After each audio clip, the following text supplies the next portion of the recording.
তার পরিবারের একটি চিঠি, এটা ভাইরাল হয়েছে, যে তারা বলেছেন আবু সাঈদের জন্য কোনো ভাস্কর্য নির্মাণ করা না হয়। আর আমার ভাইয়ের যে ভাস্কর্য তৈরি করতে চাইতেছে, এটা আমরা চাই না।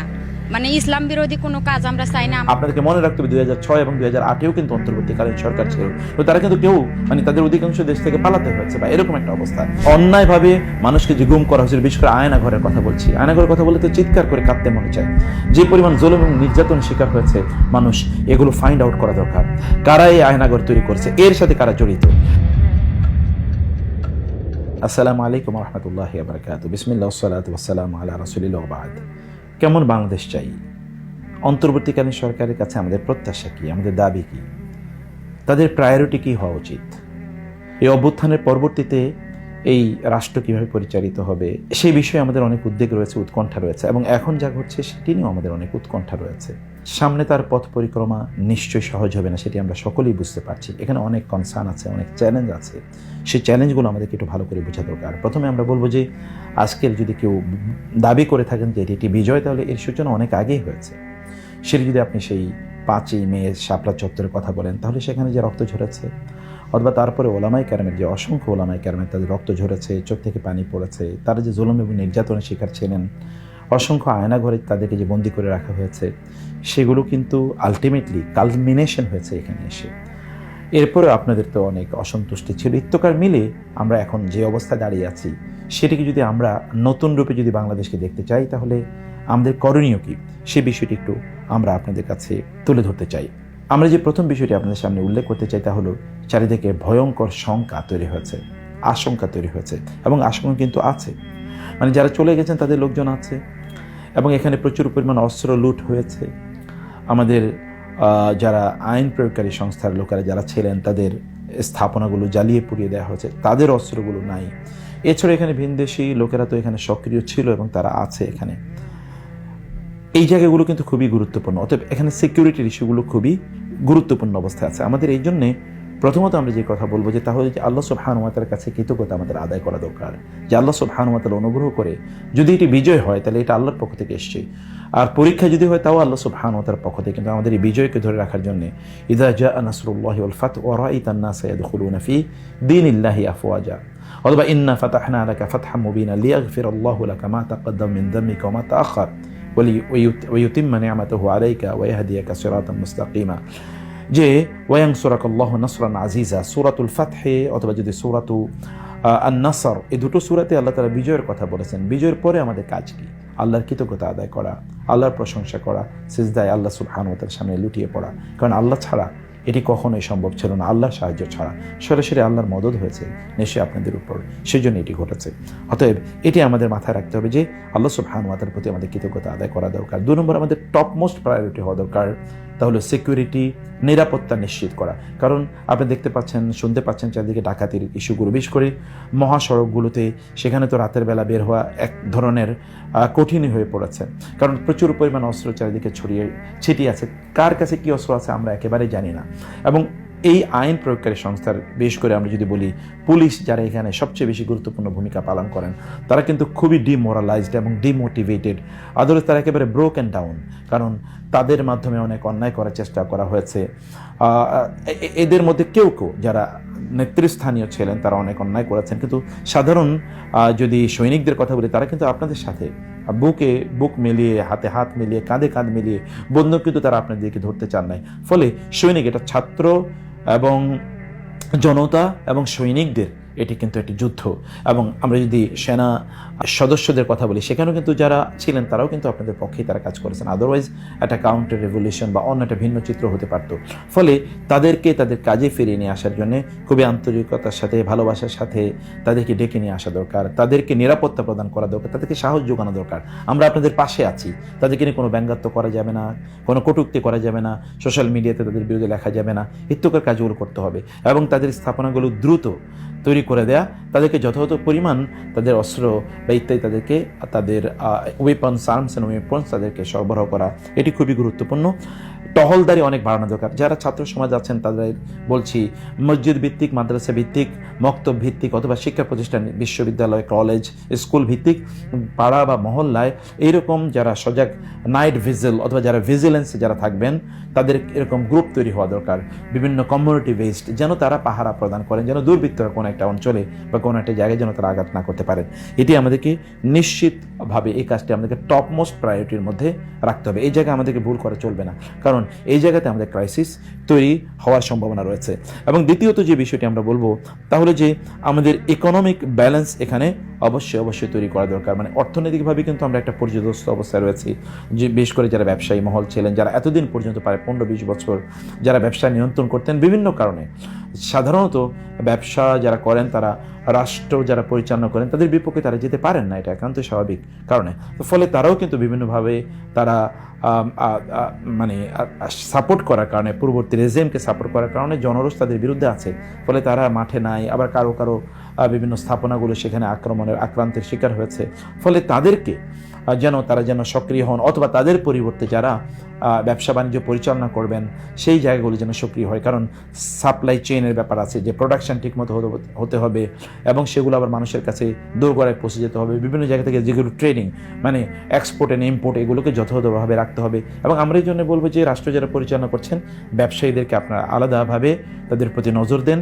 যারা অন্যায় করেছে, দুর্বৃত্তায়নে যারা লিপ্ত ছিল, তাদের বিরুদ্ধে তো অবশ্যই কঠোর হতে হবে, কিন্তু অন্যদিকে সাহস যুগিয়ে যেতে হবে যেন তারা তাদের কার্যকলাপগুলো ঠিকমতো করতে পারেন। এই জায়গায় দুটো বিষয় খুবই গুরুত্বপূর্ণ। একটা বিষয় হলো যে পরিমাণ অর্থ পাচার হয়েছে, এই জায়গায় আমাদেরকে অবশ্যই মাথায় রাখতে হবে যে যারা অর্থ নিয়ে গিয়েছেন তাদের অর্থগুলো কীভাবে ফিরিয়ে নিয়ে আসা যায়। 11 লক্ষ কোটি টাকা, আমরা যদি ধরুন যদি আমরা পদ্মা সেতুর কথা বলি 30,000 কোটি টাকা ব্যয় হয়েছে বা এর চেয়ে একটু বেশি বা যাই হোক না কেন, তাহলে 11 লক্ষ কোটি টাকা কত 30 দিয়ে গুণ করলে কত গুণ হয়? এরকম কত পদ্মা সেতু আমরা করতে পারতাম, কত ব্রিজ, কত কালভার্ট, কত ফ্লাইওভার বা কত মেট্রো রেল আমরা করতে পারি। শত আমরা এই যে সকল সম্পদ লুট হয়ে গেছে বা পাচার হয়েছে সেগুলো দিয়ে। আর এছাড়াও কিন্তু বাংলাদেশের উপর প্রায় 19 লক্ষ কোটি টাকার একটা ঋণ এর বোঝা আছে। তার মানে আমি এবং আপনিও কিন্তু লক্ষ লক্ষ টাকা ঋণী বাই ডিফল্ট। এটা থেকে কিভাবে বাংলাদেশকে মুক্ত করা যায়, এই ইকোনমিক রিফরমেশন বা ফরমেশন, এটা একটা প্রায়োরিটি অবশ্যই আমাদেরকে থাকতে হবে। 3 নম্বর হচ্ছে যে সত্যিকার যে বৈষম্য বিরোধী ছাত্র আন্দোলনের মূল বক্তব্য ছিল জাস্টিস, বৈষম্য দূর করা এবং জাস্টিস মেনটেন করা, সর্বস্তরে এটা জাস্টিস দিতে হবে। আমরা আমাদের আরেকটা ভিডিওতে বলেছি যে কিভাবে বিশেষ করে যারা দিনদার মানুষ, যারা দিন প্র্যাকটিস করেন, তাদের প্রতি যে বৈষম্য ছিল এতদিন পর্যন্ত সেটা যেন কোনো অবস্থা না থাকে, এটি আমাদেরকে অবশ্যই দূর করা দরকার। মনে রাখতে হবে যে আবু সাইদ কিন্তু আপাতমস্তক একজন দিনদার ছেলে ছিলেন, তিনি দিন প্র্যাকটিস করতেন। তার পরিবারের একটি চিঠি, এটা ভাইরাল হয়েছে, যে তারা বলেছেন আবু সাইদের জন্য কোনো ভাস্কর্য নির্মাণ করা না হয়, কারণ সে দিনদার ছিল, দিনের পক্ষে তার গোটা ছাত্র জীবন কেটেছে। তো ফলে এই যে দ্বারা এবং মুগ্ধর কথা আমরা শুনেছি, তিনিও মানে দিন প্র্যাকটিস করতেন বা দিনই পরিবারের, যদিও সেকুলাররা তাকে বিভিন্নভাবে তাদের অংশ বলে চিত্রায়িত করার চেষ্টা করছে, তারা কিন্তু পারিবারিকভাবে তার দিন প্র্যাকটিস করতেন বলে আমরা বিশ্বস্ত সূত্রে জেনেছি। ফলে এই যে দিনই চেতনা যারা লালন করতেন তাদের বিরুদ্ধে কোনো অবস্থায় যেন মানে বৈষম্য না হয়, মাদ্রাসা ছাত্রদের বিরুদ্ধে বৈষম্য না হয়, তাদের বিভিন্ন বিশ্ববিদ্যালয়ে তাদের ভর্তি হওয়া, তাদের চাকরি বাকরি অথবা তাদেরকে সম্মান এবং সমীহ করা, তাদেরকে প্রমোশন প্রদান করা, অথবা বিভিন্ন সেক্টরে মাদ্রাসা ছাত্রদেরকে তাদেরকে যাওয়ার সুযোগ করে দেয়া, এই জায়গাগুলো অবশ্যই এই জায়গাগুলো আমাদেরকে করতেই হবে। আমরা বলবো যে কৃষি কাজকে প্রচণ্ড গুরুত্ব দেওয়া দরকার, কারণ আমরা কিন্তু প্রতিবেশী রাষ্ট্রের উপর অনেক কিছুর ক্ষেত্রে নির্ভরশীল, যেমন পেঁয়াজ, তেল, বা যদি আমরা বলি কাঁচামরিচ, এমন কি মানে আদা, পেঁয়াজ ইত্যাদির ক্ষেত্রে ডাল বা তাদের উপর আমরা নির্ভরশীল বলে এটা চালানো হয়েছে। এমনকি চালও তাদের দেশ থেকে আমদানি করতে হয় বলে আমাদেরকে জানানো হয়েছে। আমরা বলি যে বাংলাদেশ যেহেতু কৃষি প্রধান দেশ, অতএব কৃষির উপর ব্যাপক পরিমাণ এখানে গুরুত্ব দেওয়া হোক, কৃষি ল্যান্ডগুলোকে আলাদা করে দেওয়া হোক। এগুলি যেন কোনো অবস্থায় এই যে যারা তথাকথিত রিয়েল এস্টেটের সিন্ডিকেট যারা আছে, বিভিন্ন জায়গাগুলো দখল করে তারা এগুলোকে মানে এখানে তারা ঘরবাড়ি, বসত বাড়ি বানানোর জন্য তারা যেই হাউজিং প্রকল্প তারা গ্রহণ করছেন, এগুলোকে স্ট্রিক্টলি কন্ট্রোল করা দরকার। কন্ট্রোল করে যেগুলো ফার্মল্যান্ড, এই ফার্মল্যান্ডগুলো যেন ফার্মল্যান্ডই থাকে। যে সকল ফার্মল্যান্ডগুলো এখনও ফার্মিংয়ে লাগছে না, সেগুলোকে কীভাবে ফার্মিংয়ে আনা যায় এবং খুব হাই ইয়েল্ডিং মানে ব্রিড যেগুলোকে যদি আনা যায়, নতুন অনেক বা সিড যেগুলো প্রচুর পরিমাণ উৎপাদন করবে, এইরকম উৎপাদন করার মতো সিট নতুন করে আনা দরকার। যারা ফার্মার আছেন তাদেরকে ভর্তুকি দেওয়া দরকার, তাদেরকে প্রচুর পরিমাণ ট্রেনিংয়ের ব্যবস্থা করা দরকার। যারা পড়াশোনা করছেন তাদেরকেও কৃষি কাজে নিয়ে যাওয়ার জন্য বা কৃষির ব্যবসায় তাদেরকে কীভাবে ইনভলভ করা যায় এই জায়গাগুলো করতে হবে। কৃষি পণ্যগুলো যেন শহরগুলোতে ঠিকমতো এসে কৃষকরা যেন তারা যথাযথ তারা দাম বা তার মূল্য যেন তারা পান। যারা ইন্টারমিডিয়ারি হিসেবে যারা রয়েছেন, মাধ্যম হিসেবে যারা রয়েছেন, মাধ্যম বা মধ্যস্বত্ব ভোগীরা যেন অনেক বেশি সুবিধা না নিতে পারে। মধ্যস্বত্ব ভোগী তো লাগবেই, মানে মিডলম্যান তো লাগবে, কিন্তু মিডলম্যানরা যেন সব খেয়ে না ফেলে, এই বিষয়গুলো আমাদের নিশ্চিত করা দরকার। এই কৃষিকে অবশ্যই আমাদেরকে গুরুত্ব দিতে হবে। বিজনেসকে রিফর্ম করা দরকার, বিজনেসের ডাইভার্সিফিকেশনটা দরকার। আগে বিজনেসগুলো কেবলমাত্র একদল লোকের মাফিয়াদের হাতে ছিল, এগুলো যেন সাধারণ মানুষের কাছে চলে যায়। সাধারণ মানুষের বিজনেসগুলো ধ্বংস হয়ে যাচ্ছিল, এর যেন কোনো অবস্থা না হয়। এই দুর্বৃত্তায়ন থেকে আমাদেরকে অবশ্যই বের হয়ে আসতে হবে। এডুকেশনকে অবশ্যই আমাদেরকে রিফর্ম করা দরকার। বিশেষ করে এডুকেশন এনসিটিভি যা করেছে তা তো আমাদের শিক্ষা ব্যবস্থাকে ধ্বংস করে দেওয়ার মতো। অতএব আমাদের যে বিশ্ববিদ্যালয়গুলো এগুলো থেকে যেন ওয়ার্ল্ড র্যাঙ্কিংয়ে যেন এগুলো আসতে পারে, ওয়ার্ল্ড ক্লাস শিক্ষিত যেন এখান থেকে বের হয়, সেই জন্য এটাকে রিফর্ম করা দরকার। শিক্ষাবিদ যারা রয়েছেন বা শিক্ষক যারা রয়েছেন, ছাত্র যারা রয়েছেন, তাদের মানে রাজনৈতিক কার্যকলাপ প্রয়োজনে বন্ধ করে দিতে হবে। সেখানে কোনো রাজনৈতিক কার্যকলাপ, বিশেষ করে শিক্ষকরা কোনো রাজনীতি জড়াতে পারবেন না, ছাত্ররা রাজনীতি জড়াতে পারবেন না। এই শিক্ষা মানে পীঠগুলো বা বিদ্যাপীঠগুলো, শিক্ষালয়গুলো, বিশ্ববিদ্যালয়গুলো, মাদ্রাসাগুলো, এগুলোকে এদের এডুকেশনটাকে রিফর্ম করে এগুলোকে আরও শক্তিশালী করা দরকার। জেনুইন শিক্ষক যারা তাদেরকে প্রমোট করা, এবং যারা ফেক হিসেবে অথবা যারা কোনো দলীয় ব্যানার যারা জয়েন করেছেন, কিভাবে তাদের থেকে, তাদের রাহু থেকে কিভাবে, রাহু গ্রাস থেকে কিভাবে বিশ্ববিদ্যালয়গুলো বা শিক্ষা প্রতিষ্ঠানগুলোকে মুক্ত করা যায়, সেই বিষয়টা আমাদেরকে অবশ্যই ভালো করে দেখতে হবে। এখানকার কারিকুলামটাকে সুন্দর করে ডিজাইন করতে প্রয়োজনে যারা শিক্ষাবিদ, ইন্টারন্যাশনাল শিক্ষাবিদ যারা, তাদেরকে হায়ার করা দরকার। কিন্তু কোনো অবস্থায় যেন মূল্যবোধ বিবর্জিত না হয়, কারণ গোটা পৃথিবী জুড়ে এখন কিন্তু মোরালিটি অথবা এথিক্স ইন এডুকেশন এটা কিন্তু টপ মোস্ট প্রায়োরিটি। যদি আমরা এথিক্যালি, মোরালি যদি আমরা ছাত্রদেরকে ডেভেলপ না করতে পারি, তাহলে এই শিক্ষিত হয়ে লাভ কি? শিক্ষিত সে ডাকাতি করবে। অথবা আমরা তো শিক্ষিতদের মাধ্যমে কিন্তু আমাদের দেশ এতদিন পর্যন্ত তারা পরিচালিত হয়েছে, বা তারা এতদিন কি অবস্থায় রেখেছে। আমরা দেখি যে বিশ্ববিদ্যালয়গুলো কি দুর্বৃত্তের হাতে ছিল, সেগুলো আমরা দেখতে পেয়েছি। ফলে এরা যেন এডুকেশন যেন ওইরকম জায়গায় না যায়। আমরা যে বইপত্র এনসিটিভিতে যেই বইপত্র বাচ্চাগুলোকে দেওয়া হয়, এগুলো না ধরা যায়, মানে না তাদের এগুলোর প্রিন্টিং বা কাগজের মান বা কালির মান ভালো, একেবারেই মানে আপনি যদি বিপরীতে যদি ইউরোপিয়ান বা অ্যারাবিয়ান যদি আপনি তাদের বইপত্রগুলো দেখেন, কি চমৎকার, বাচ্চাদের পড়তে মনে হচ্ছে, বাচ্চারা চকচকে জিনিস চায়। তাই জন্য এরকম করতে হবে। রাষ্ট্র এখানে ভর্তুকি দিচ্ছে, অথচ এগুলো লুটেরারা এগুলো নিয়ে যেত, সেগুলোকে আপনাকে ঠেকাতে হবে। আর কন্টেন্টের কথা তো বলতেই নাই, কি কন্টেন্ট আছে, এগুলো পড়ার মতো কোনো উপযুক্ত না। প্রতি বছর বাচ্চাদেরকে গিনিপিক বানানো, এগুলো সব বন্ধ করে দেবো। আগের যত এক্সপেরিমেন্ট সবগুলোকে ক্লোজ করে দিয়ে আপনাদেরকে মানে পিছনের পদ্ধতি হোক, নতুন পদ্ধতি হোক, মানে একটা ইউনিফর্ম জায়গায় আসতে হবে। কিন্তু তা নিয়ে এখনই কাজ করতে হবে, যেন এডুকেশনে যারা আছেন, শিক্ষাবিদ যারা আছেন, তারা যেন এটি নিয়ে এখনই গবেষণায় যেন তারা লিপ্ত হয়ে যান। এই কাজটি অবশ্যই আমাদেরকে করতে হবে। এবং এখানে যে পরিমাণ দুর্নীতি হয়েছে, দুর্নীতিকে এখন 100% নো বলতে হবে, কোনো দুর্নীতি চলবে না। আমরা দেখতে পাচ্ছি বিভিন্ন জায়গায় দুর্নীতির বিরুদ্ধে বিভিন্ন কথাবার্তা হচ্ছে। আমরা ছাত্র সমাজকে বলবো যে আপনারা প্রয়োজনে আপনাদের এরকম টিম বিভিন্ন জায়গায় থাকুক, অথবা এরকম ওয়েবসাইট তৈরি হোক, যেখানে কেউ যদি দুর্নীতির শিকার হন, তিনি যেন দ্রুত কার মাধ্যমে হয়েছেন তিনি যেন এটা রিপোর্ট করতে পারেন। তাহলে তার বিরুদ্ধে ইমিডিয়েট অ্যাকশন হতে হবে। এটা কোনো লিঙ্গারিং করা যাবে না। কে আমার মতের এবং পথের সেটি চিন্তা করার কোনো সুযোগ নাই। অন্যায়ভাবে মানুষকে যে গুম করা হয়েছিল, বিশেষ করে আয়নাঘরের কথা বলছি, আয়নাঘরের কথা বলে তো চিৎকার করে কাঁদতে মনে চায়। যে পরিমাণ জুলুম এবং নির্যাতনের শিকার হয়েছে মানুষ, এগুলো ফাইন্ড আউট করা দরকার। কারা এই আয়নাঘর তৈরি করেছে, এর সাথে কারা জড়িত, এবং এখানে যারা নির্যাতিত এবং নিপীড়িত, কিভাবে তাদেরকে আবার নর্মাল লাইফে ফিরিয়ে নিয়ে আসা যায়, কারণ তারা একটা ট্রমার মধ্যে তারা এখনও আছেন, কিভাবে ফিরিয়ে নিয়ে আসা যায়। আয়নাঘরের সংস্কৃতি যেন পৃথিবীতে আবার তৈরি না হয়, বাংলাদেশে যেন আবার তৈরি না হয়, এটা আমাদেরকে দেখতে হবে। এই ব্যাপারে আমাদেরকে কাজ করতে হবে। আমরা বলবো যে এই বিষয়গুলো আপনারা চিন্তা করুন, এগুলোকে আপনারা অনুগ্রহ করে এগুলোকে আপনার মাথায় আনুন। এই সংস্কৃতি বন্ধ করুন। পিলখানাতে যে আমাদের সেনাবাহিনীর যে সত্যিকার অর্থে আমাদের দেশকে ভালোবাসত, তাদেরকে যেভাবে হত্যা করা হয়েছে, সেটি নতুন করে প্রয়োজনে আবার সেটি ইনভেস্টিগেশন করা দরকার। কারা রিয়েল কালপ্রিট, তাদেরকে খুঁজে বের করতে হবে। এবং শাপলা চত্বর সহ অন্যান্য যত জায়গায় ফাঁসি যাদেরকে দেয়া হয়েছিল সত্যি করতে কি তারা দাগী বা অপরাধী ছিল কিনা, এগুলো আমাদেরকে অবশ্যই খুঁজে বের করা দরকার। ক্রিমিনাল যারা ছিল তাদেরকে খুঁজে আমাদেরকে অবশ্যই আমাদেরকে বের করতে হবে। আমাদেরকে উন্নত সমাজ ব্যবস্থা তৈরি করতে হবে যেখানে প্রত্যেকে জাস্টিস পাবে। তিনি যদি আপনার বিরোধী হন, তিনি যেন জাস্টিস পান। কারণ আমাদের পাস্ট রেজিমে যে সমস্যাগুলো ছিল সেই সমস্যাগুলো আমাদেরকে বুঝতে হবে, যেন একই সমস্যা যেন আমাদের তৈরি না হয়। যারা এখন অন্তর্বর্তীকালীন সরকারে যারা আছেন, আপনাদেরকে মনে রাখতে হবে 2006 এবং 2008-এও কিন্তু অন্তর্বর্তীকালীন সরকার ছিল, তো তারা কিন্তু কেউ তাদের অধিকাংশ দেশ থেকে পালাতে হয়েছে বা এরকম একটা অবস্থা। বাকিরা যারা খুবই ভালো ছিলেন তারা কিন্তু আছেন। ফলে আপনাদেরকে দেখতে হবে যেন এখানে কোনো পরিস্থিতি ওইরকম যেন তৈরি না হয়। একটা হিউজ ভ্যাকিউম তৈরি হচ্ছে আমাদের এখানে। হিউজ ভ্যাকিউম মানে হচ্ছে খুবই, ধরুন বিভিন্ন জায়গা থেকে লোকেরা পদত্যাগ করছে, তারা দীর্ঘদিন পর্যন্ত এই কাজগুলো পরিচালনা করার কারণে একটা দক্ষতা তাদের মধ্যে তৈরি হয়েছে। এখন আমাদেরকে হয়তো ওই জায়গায় কিছু এমন লোক দিতে হবে যারা এই জায়গায় হতে পারে যারা তুলনামূলক কম দক্ষ। ফলে আমাদেরকে খুঁজে বের করা দরকার, টাস্ক ফোর্স কমপক্ষে গঠন করা প্রয়োজনে গঠন করা দরকার, যে কারা সবচেয়ে যোগ্য তাদেরকে ফাইন্ড আউট করা। প্রয়োজনে যারা জবে ছিল না, সরকারি জবে ছিল, তাদেরকে নতুন করে জবে নিয়ে আসতে হবে।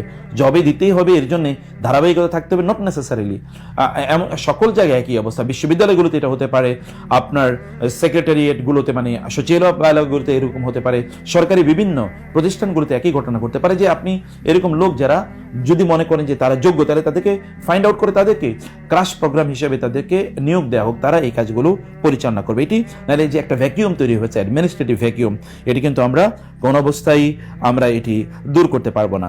একটি কথা তো সমাজে আছে যে ডক্টর ইউনূস তিনি কিন্তু American, backed by American interest বা আমেরিকান লবি। তো এমন যেন না হয় যে তিনি এটাও যেন আরেকবার একটা জায়গা থেকে আমরা বের হয়ে আরেকটা জায়গায় আরেকজনের গর্তে আমরা ঢুকে গিয়েছি, আরেকজনের পেটের মধ্যে ঢুকে গিয়েছি, এর যেন কোনো অবস্থা না হয়।